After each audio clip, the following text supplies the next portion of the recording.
Silakan duduk Bapak Ibu dan saudara-saudara.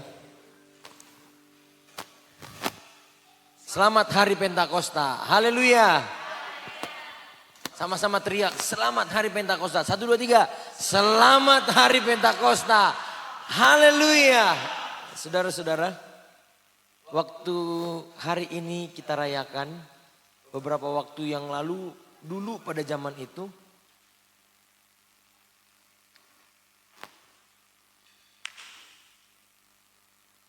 Alkitab mengatakan bahwa orang-orang yang merayakan Pentakosta, yang dipenuhi oleh Roh Kudus itu turun, mereka seperti orang mabuk.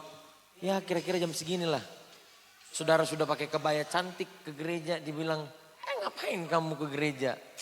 Mabuk kamu, seperti itu saudara. Masa saya mabuk? Saya mau berbakti dan memuji Tuhan. Haleluya.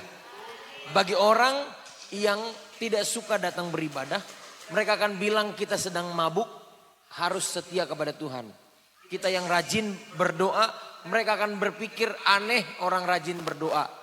Mereka akan berpikir aneh dan melihat orang yang rajin melayani Tuhan. Seperti itu.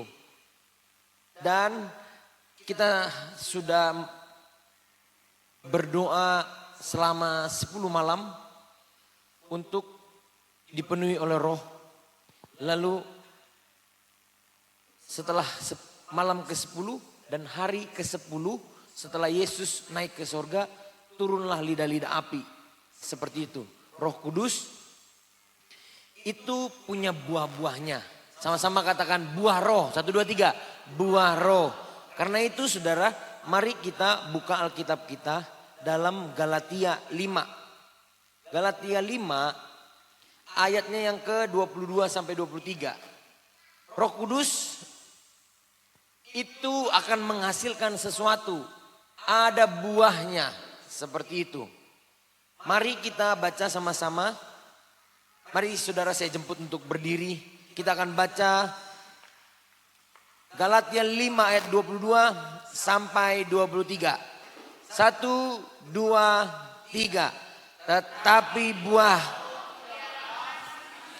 sukacita, damai sejahtera, kesabaran, kemurahan, kebaikan, kesetiaan, kelemah lembutan, penguasaan diri.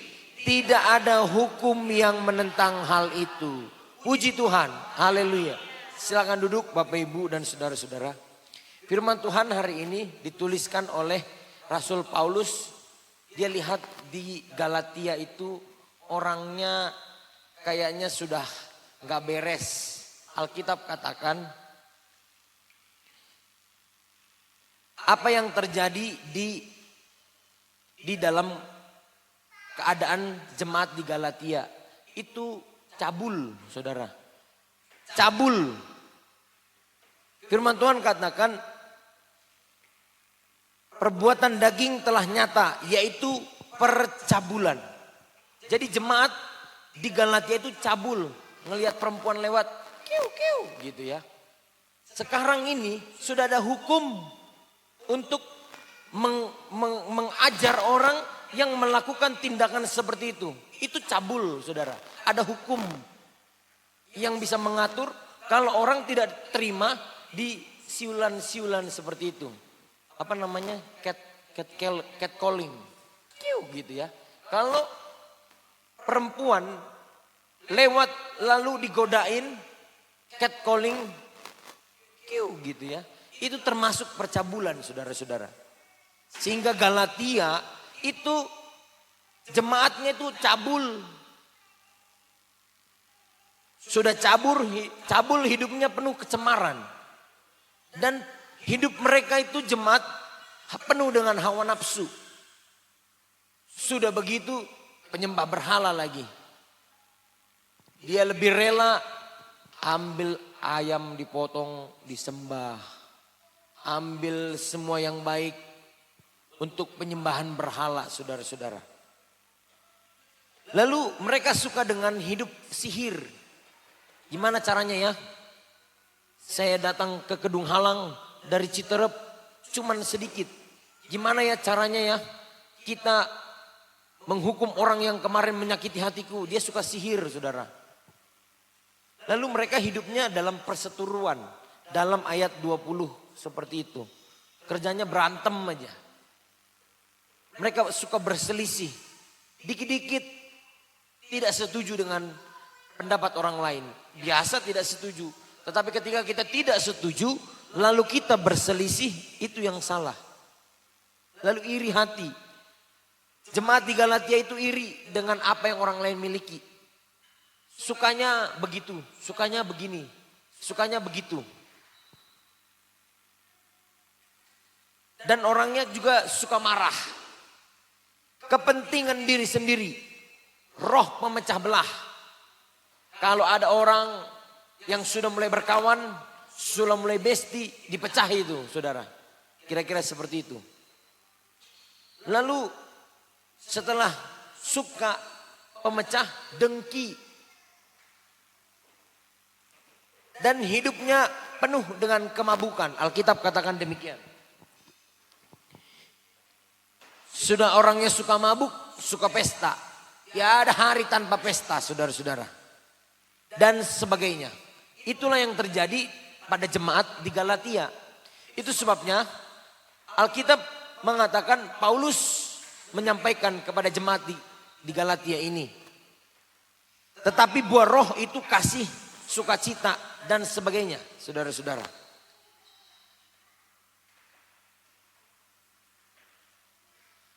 Kenapa Paulus mengatakan hal seperti itu? Karena firman Tuhan mengatakan buah roh, bukan buah-buah roh. Ada kata jamak atau kata tunggal, buah roh seperti itu. Roh itu akan menghasilkan buah yang satu, tapi rasanya banyak seperti itu. Ada manis, asam, asin, nano-nano. Tetapi mereka adalah buah yang sama. Itu menunjukkan kata tunggal, buah roh. Rohnya satu, rasanya buahnya bisa berbeda. Seperti itu. Tetapi semua rasa itu akan berasal dari roh yang sama. Seperti itu saudara-saudara. Sehingga kata buah ini adalah korpos. Korpos ini buah. Hasil dan produk kehidupan. Seperti itu. Ini menunjukkan bahwa ada hasil yang alamiah. Sehingga Roh Kudus, kalau Alkitab katakan, Paulus katakan buah roh. Orang yang dipenuhi oleh roh itu akan menghasilkan buah yang alamiah. Enggak dibuat-buat. Kalau saya marah pun saya tidak dibuat-buat supaya saya terlihat berwibawa saya marah. Kalau saya baik juga saya tidak baik dibuat-buat. Karena baiknya saya adalah baik yang alamiah.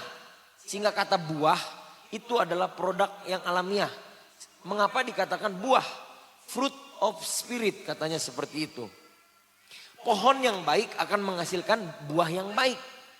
Yesus berkata, dari buahnya lah kamu akan mengenal mereka. Seperti itu. Saudara orang yang baik, maka dari buahnya lah orang akan mengenal saudara. Dari buahnya lah orang akan mengenal keluarga saudara. Bagaimana di rumah tangga saudara. Kira-kira seperti itu. Buah roh itu bukan hasil usaha daging semata. Tetapi pekerjaan Roh Kudus dalam hidup orang yang percaya. Sehingga kalau orang marah, kalau dia marah karena Roh Kudus, dia tidak dibuat-buat marah. Kalau dia baik dan murah hati, dia tidak berpura-pura baik dan murah hati supaya mendapat pujian. Seperti itu. Tema hari ini adalah buah roh dan kehidupan jemaat mula-mula. Bapak, Ibu dan saudara-saudara. Perbuatan daging tadi adalah percabulan, perselisihan, iri hati, amarah, kepentingan, mabuk. Kerjanya mabuk saja. Orangnya tukang mabuk. Lihat orang dikit, kiu kiu kiu gitu ya. Lihat orang dikit, waduh, cabul ini orang. Firman Tuhan katakan seperti itu. Bukan hanya ini orang, tetapi Galatia, jemaat di Galatia itu dekat sekali dan biasa melihat percabulan. Seperti itu saudara. Lalu Paulus menunjukkan sesuatu yang kontras, bertolak belakang antara hidup dalam daging yang akan menghasilkan kehancuran dan hidup dalam roh yang akan menghasilkan karakter Kristus. Firman Tuhan katakan, tetapi buah roh ialah kasih. Kata kasih ini adalah agape, kasihnya Allah. Paulus mau menunjukkan bahwa buahnya roh itu adalah kasihnya Allah, agape. Sehingga kasih ilahi itu tidak egois dan tidak berpura-pura. Allah itu mengorbankan anaknya yang tunggal. Bukan berpura-pura mengorbankan Yesus supaya setiap orang yang berdosa itu menyembah Allah. Bukan, tetapi memang karena dia mengasihi kita. Mengasihi kita yang berdosa, bukan mengasihi dosa. Allah tidak berpura-pura berbuat baik, mengorbankan yang dia punya, yaitu Yesus. Seperti itu. Bukan hanya sekedar perasaan, tetapi tindakan mengorbankan diri demi orang lain. Seperti itu ya saudara-saudara. Firman Tuhan katakan kasih itu sabar, kasih itu murah hati. Katanya seperti itu. Jemaat mula-mula, apakah yang dimaksud dengan kasih? Jemaat mula-mula di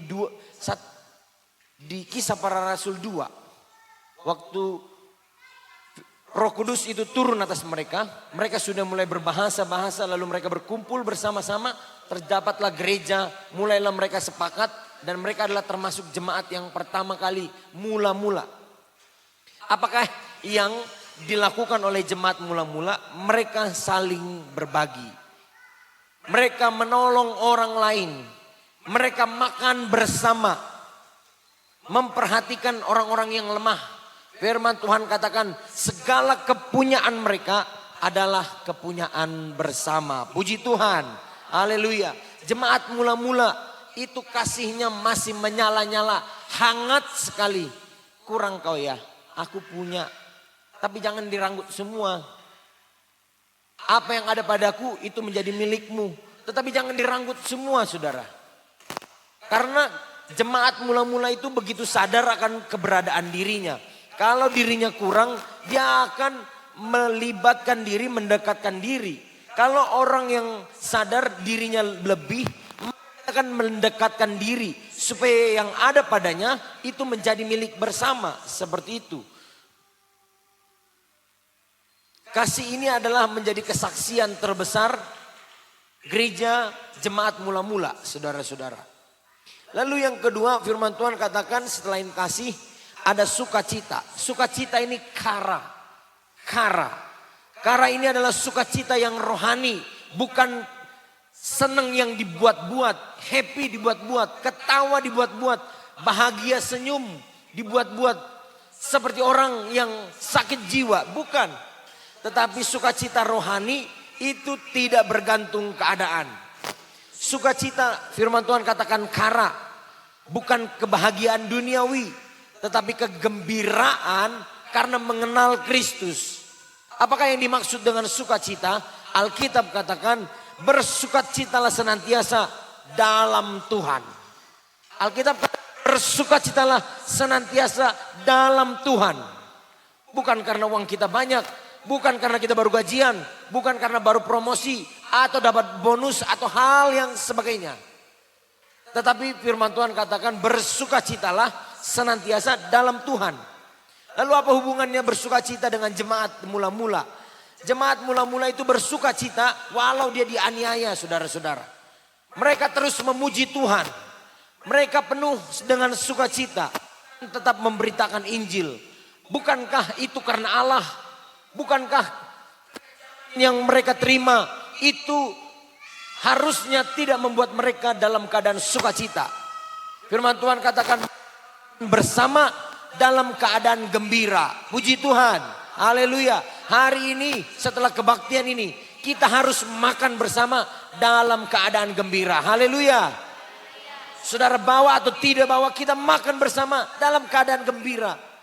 Bawa atau tidak, enak atau tidak, ada garamnya atau tidak ada garamnya, pedas banget atau tidak pedas sekali, dang merdaya atau enak banget. Tapi kita harus makan bersama-sama dengan gembira. Karena jemaat mula-mula melakukan hal seperti itu. Bagaimana kita bisa bergembira saat makan seadanya? Jemaat mula-mula melakukan hal itu.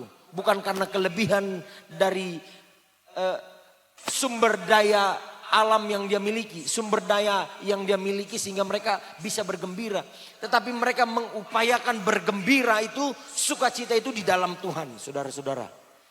Lalu firman Tuhan katakan Yang ketiga, setelah kasih sukacita dan ada damai sejahtera. Damai sejahtera ini katanya eirene. Ini adalah damai sejahtera yang berhubungan dengan Allah. Bukan damai sejahtera, saya sudah pensiun dengan deposito yang cukup. Saya sudah punya aset, kalaupun aku tidak lagi bekerja cari uang, aset saya itu yang akan menghasilkan sesuatu untuk saya. Saya sudah punya kebun anggur 1000 hektar contohnya begitu ya. Atau jangan 1000 hektar lah ya.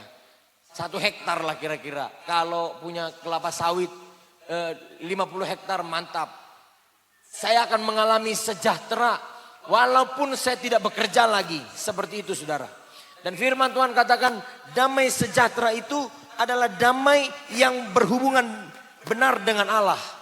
Sehingga kata sejahtera dan damai itu dekat dengan kata shalom.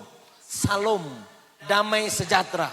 Yang namanya utuh, lengkap dan harmonis. Puji Tuhan, haleluya. Utuh. Bapak, mama, abang dan adik kumpul bersama utuh. Makan gak makan yang penting ngumpul. Utuh secara bersama-sama. Lalu mereka lengkap. Ayah, ibu, abang, adik duduk bersama tetapi hatinya tetap pada perkumpulan itu. Sehingga mereka menjadi pribadi yang lengkap. Kadang-kadang kita kumpul dengan anak dan istri dan suami. Tetapi hatinya sedang berpikir jauh melayang-layang. Sehingga mereka berkumpul tidak menjadi lengkap. Lalu menjadi harmonis. Harmonis itu adalah harmonisasi. Ada yang kunci C, ada yang do, re, mi, fa, sol, la, si, do. Ada yang tegangan tinggi, ada yang tegangan rendah. Ada yang rendah kali sampai redup begitu ya. Tetapi semuanya itu adalah harmonisasi. Gabungan dari semua nada yang menyatu dan tidak saling mengalahkan saudara. Tetapi mereka mulai saling menggabungkan dari nada tinggi, rendah, sedang saling bergabung. Bukan nada tinggi ingin mengalahkan nada rendah. Karena nada tinggi tidak mungkin kalau ingin mengalahkan nada rendah bisa harmonisasi. Dia harus saling melengkapi dari nada-nada itu. Saudara-saudara, firman Tuhan katakan damai sejahtera ku tinggalkan kepada kamu. Katanya seperti itu. Lalu jemaat mula-mula ini apa yang dimaksud dengan damai sejahtera? Waktu itu pada zaman Romawi mereka dianiaya. Mereka mengalami kesulitan, diancam. Mau ngapain ini ngumpul-ngumpul ini? Mau ngapain ini? Kumpul-kumpul.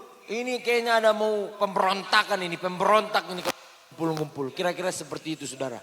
Sehingga walaupun pada saat itu jemaat Romawi mengancam mereka dan ingin menganiaya mereka. Mereka tetap hidup dalam persatuan.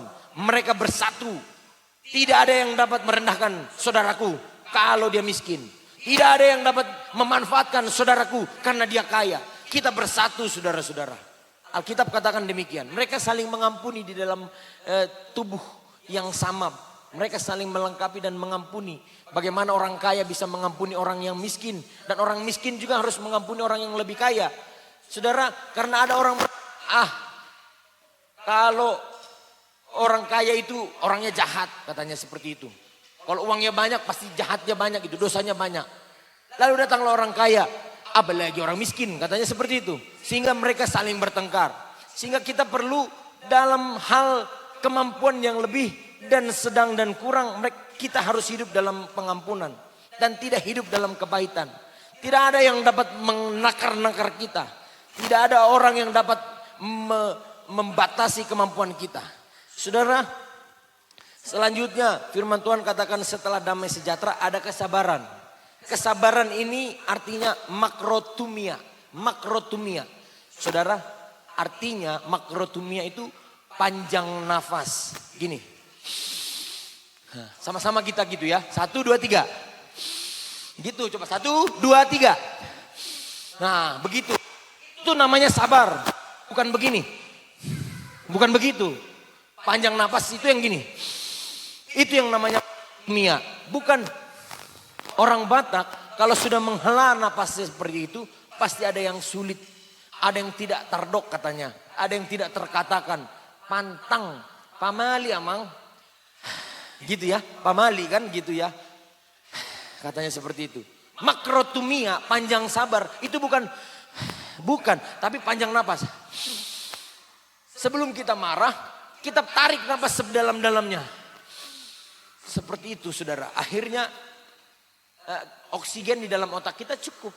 Tadinya kita menguap, nggak jadi. Karena kebutuhan oksigen ada di dalam tubuh kita. Di otak kita. Sehingga katanya panjang nafas itu kemampuan menahan amarah dan tetap tabah terhadap orang lain. Firman Tuhan katakan hendaklah kamu sabar terhadap yang lain.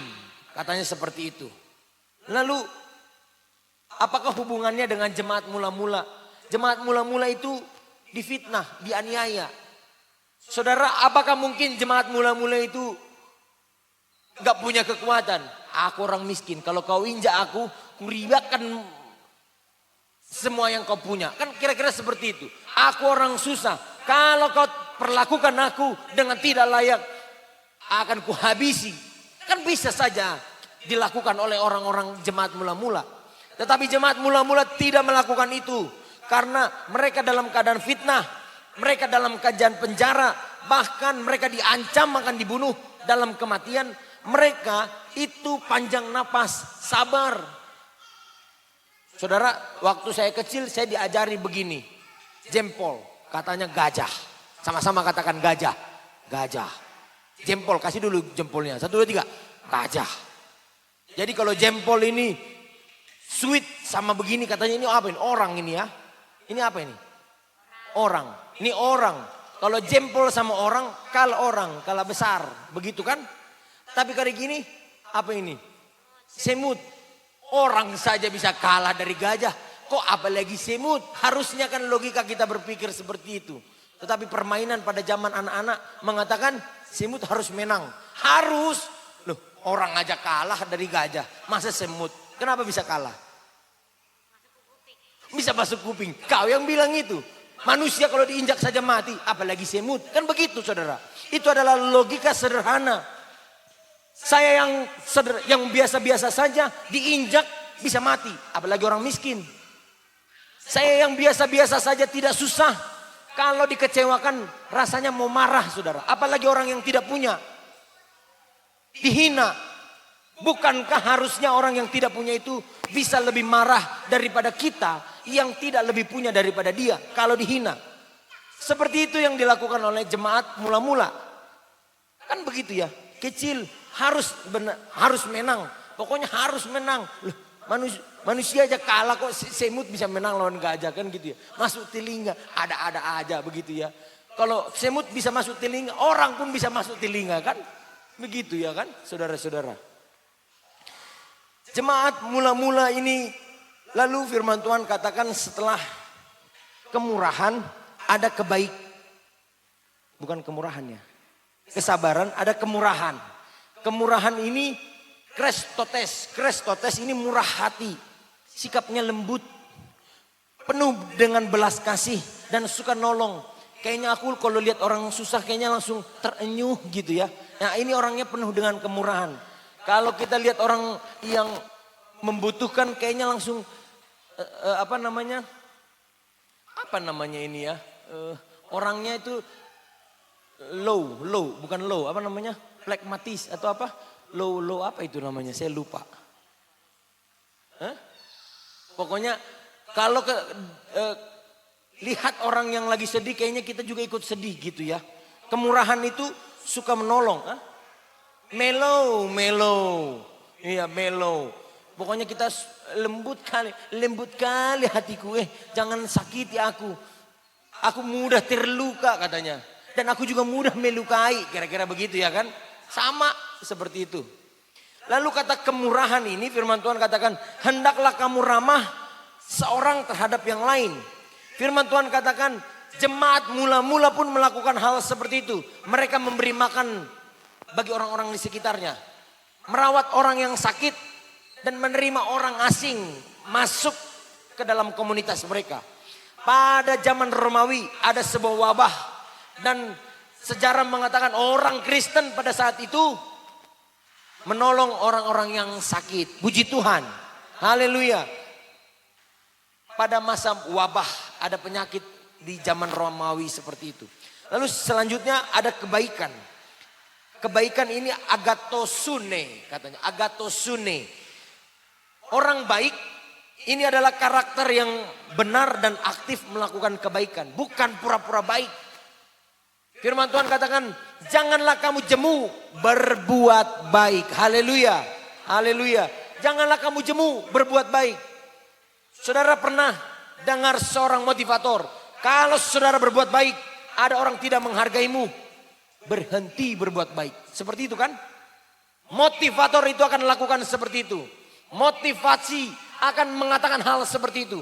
Tetapi hukum Allah itu lebih tinggi daripada motivasi-motivasi dunia ini. Kalau kau melakukan hal yang baik dan tahu melakukan yang baik, meskipun orang lain tidak menghargaimu, tetap lakukan yang baik. Puji Tuhan. Haleluya. Motivasi katakan seperti itu. Aku sudah mencintai dia sepenuh hati katanya ya kan. Kita sudah berbuat baik. Kalau orang tidak menghargainya, stop berbuat baik. Kata motivasi. Tetapi hukum Allah lebih tinggi daripada hukum norma di dunia ini. Saudara-saudara. Janganlah kita jemu berbuat baik terus. Karena sulit untuk menentukan perbuatan baik. Takarannya akan berubah atau mengecil dan membesar. Seperti itu. Jemaat mula-mula itu hidupnya jujur. Menjaga kekudusan dan menolong masyarakat sekitar. Kalau kita jemaat di gereja ini, kita 1 tahun sekali atau 2 tahun sekali setelah uang kas kita terkumpul, kita bisa berbagi-bagi dengan orang-orang di sekitar.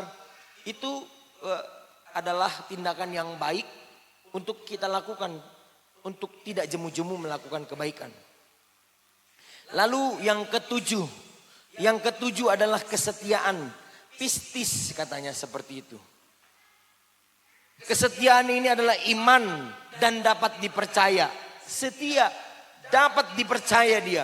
Kalau kita ceritakan rahasia kita, dia akan menjaganya. Seperti itu saudara-saudara.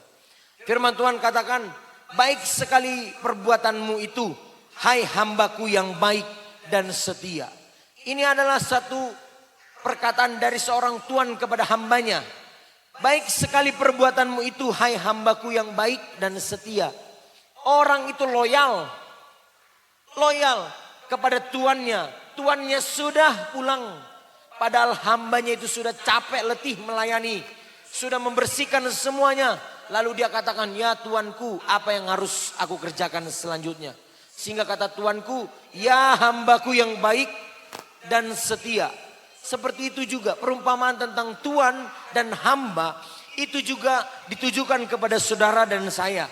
Kalau kita tetap setia kepada Tuhan kita yaitu Allah. Dalam keadaan sulit sekalipun kita udah capek sekali melayani Tuhan. Tapi terus kita katakan, ya Tuhan, apa lagi yang bisa kuberikan kepada Tuhan? Apa lagi yang bisa kulakukan kepada Tuhan? Maka Tuhan yang adalah Tuhan itu akan mengatakan, ya hambaku yang baik dan setia. Seperti itu. Jemaat mula-mula ini mereka tetap percaya. Walaupun hampir dibunuh, setia dia terus pegang kepercayaannya. Walaupun dia niaya, tidak akan menjual imannya. Bahkan di depan matanya dia akan dibunuh dan benar-benar dibunuh.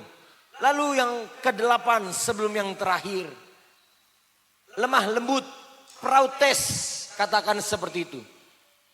Lemah lembut bukan lemah, gemulai gitu ya. Bukan lemah tak berdaya dan tidak membalas. Tetapi kekuatan yang dikendalikan oleh Allah. Firman Tuhan katakan, aku lemah lembut dan rendah hati. Katanya seperti itu. Sehingga jemaat mula-mula itu tidak membalas kesakitan yang dia terima daripada orang-orang yang saat itu menyakiti komunitas Kristen. Yang mengaku dirinya Kristen dan bergabung menjadi sebuah komunitas. Dan mereka justru memberkati orang-orang yang menganiaya mereka. Lemah lembut seperti itu.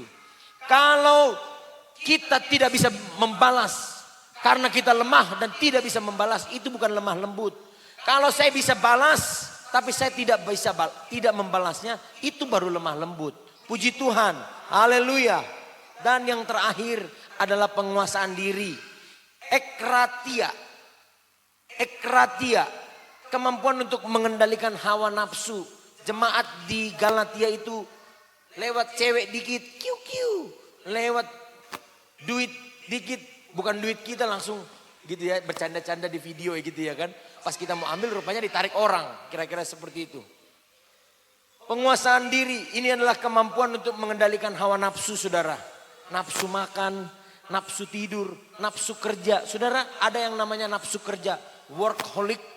Kerja terus gitu ya. Dia lupa untuk istirahat. Kerja terus, dia lupa keluarganya. Kerja terus, dia lupa untuk beribadah. Seperti itu saudara. Sehingga kita tidak bisa mengendalikan. Loh, lalu kalau kita kerja terus salah ya? Ya, mengendalikan diri saudara-saudara. Lalu kita perlu mengendalikan emosi. Emosi itu bukan emosi yang tinggi, emosi yang rendah pun adalah sebuah emosi seperti itu. Saya kasih contoh seperti ini saudara. Kalau kita dipukul, itu sakit. Dipukul lebih kencang, sakit. Dipukul lebih kencang lagi, sakit. Tapi kalau digeliin, geli namanya. Ya kan? Sama-sama katakan geli. Geli. Geli itu adalah rasa sakit yang sangat kecil sekali. Jadi semuanya adalah rasa sakit, tetapi dengan standar yang berbeda. Seperti itu saudara-saudara. Sehingga kata penguasaan diri terhadap emosi yang meledak-ledak dan emosi yang terlalu diam. Ada orang yang marah itu diam. Dia menghukum anaknya dengan diam. Sehingga anaknya tidak tahu apa yang harus dia lakukan. Tidak dengan penjelasan, tanpa penjelasan. Kita marah dengan diam. Silent treatment namanya seperti itu. Pasangan kita tidak tahu apa maksud maunya kita. Karena kita silent treatment. Memang kalau kita marah, diam itu lebih kejam daripada kita marah menggebu-gebu. Begitu ya saudara-saudara. Artinya apa? Mengendalikan diri, emosi yang tinggi dan emosi yang sangat kecil. Emosi juga itu. Seperti tadi geli. Geli itu adalah rasa sakit yang sangat kecil. Sehingga dia dinamakan geli. Seperti itu. Sama juga dengan rasa. Rasa di lidah kita yang diketahui oleh ilmu pengetahuan ada manis. Ada asam. Ada asin. Ada pahit di lidah. Selain itu tidak ada lagi rasa. Pedas. Pendeta, cabai, pedas. Pedas itu bukan rasa. Sama-sama katakan bukan rasa. Bukan rasa. Bukan rasa itu, tetapi sebuah perlukaan. Kalau sensor-sensor di lidah kita itu mengalami perlukaan, meradang, maka pedaslah yang kita rasa. Itu bukan rasa. Manis, pahit di lidah belakang, asin di lidah pinggir, dan asam di lidah tengah. Kira-kira seperti itu. Itu adalah rasa yang diakui oleh ilmu pengetahuan. Tetapi rasa pedas tidak ada.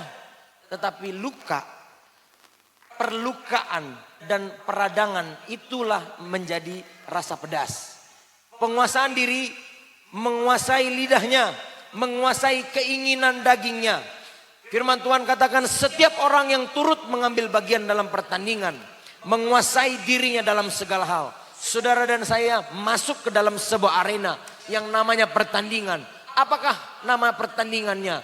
Itu jemaat mula-mula itu hidupnya kudus, hidupnya disiplin, berbeda dengan budaya Romawi yang penuh dengan hawa nafsu.